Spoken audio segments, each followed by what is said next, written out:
YouTube channel. Today clearly you can see, by now you all know I love baking. You all know that I love baking, and if you haven't subscribed to my channel, I don't know what you're waiting for.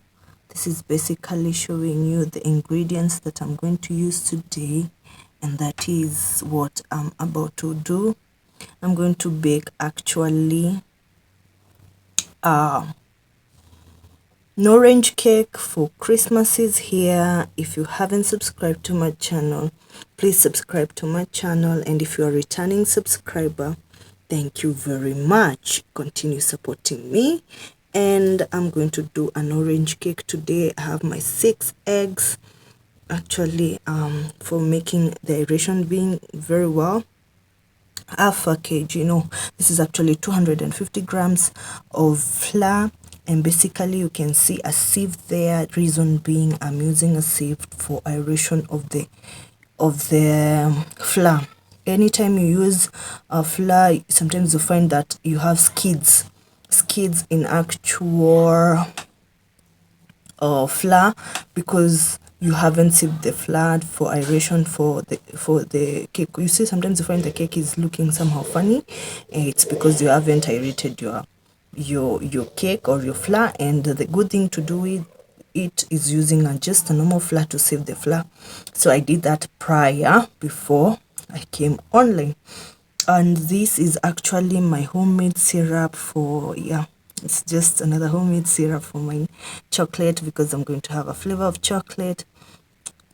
And actually baking flour, my 6 eggs, mixture of butter and sugar, and now that is it. So guys, please subscribe and watch as you make so many. The Christmas season is here, and you're supposed to show each other what to make before we start indulging for Christmas. So I'm going to do off camera, doing a lot of like this takes a lot of time to mix this and make them get together. It takes a lot of time, so I'll do offline and come back, guys, and we see the progress. So enjoy, and make sure to subscribe and like and comment. As you can notice, there's change on this butter that I was telling you I was mixing. I have to work off camera, that is sugar and butter,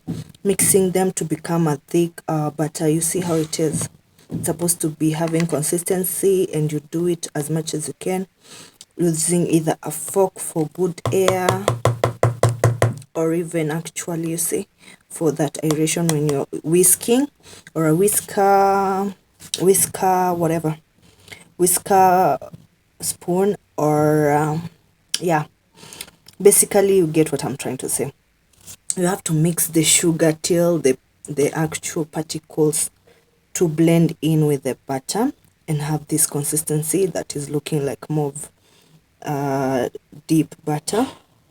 If you can notice on my flour, I've already, behind the camera, I've already sieved the 3 teaspoons of baking powder that is going to be in that 250 grams of my baking flour, which is of course rations to what I'm going to cook. And also, if you can notice, my zest is looking more watery. I've added some orange juice for preservation of my cake to take us 2-3 days, depending on how much you want to stay with your cake. And this is a simple method. I'm trying to show you a sponge cake that you can make for your Thanksgiving, in terms of when you have guests for Christmas.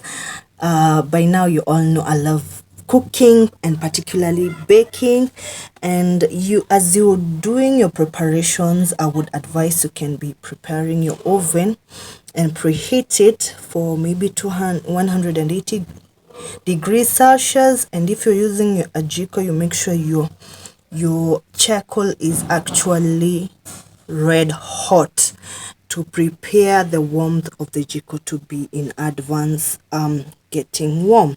So I'll do again off camera the mixture of my flour.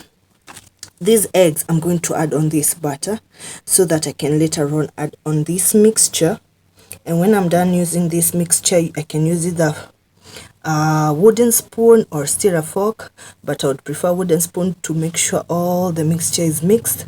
Then lastly, I will do the mixture of this into this, and make sure, still off camera, I butter my baking tin to prepare it for baking. So again, I'll disappear for you guys and come when I'm done with that mixture. It's such a process, but I'm trying to show you the simplest ingredients, simplest things that would make you bake for your family for the Thanksgiving season. So yeah, just a minute. To tell you guys before I went off air, you usually create a well here to pour all these liquidized ingredients into the flour.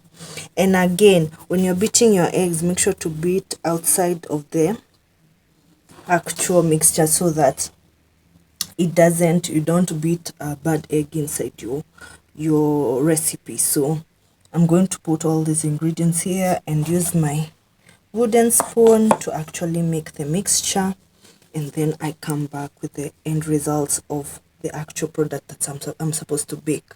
Already guys, I'm done with the batter, and already I've dusted the baking tin that I'm going to use.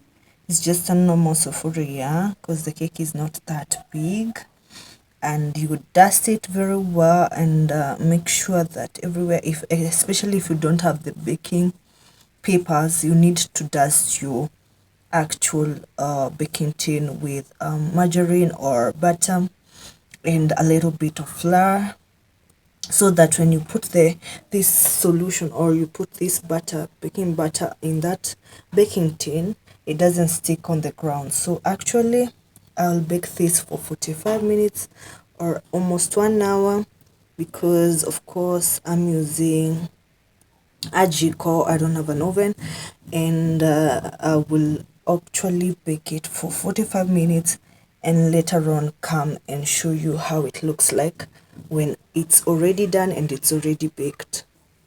This is before I bake. Make sure you like, share and subscribe guys, because I bring the best. You can see how it is looking good. So these patterns I've made with that syrup I had told you earlier, and I'm actually going to bake like this, and you'll see the results at the end.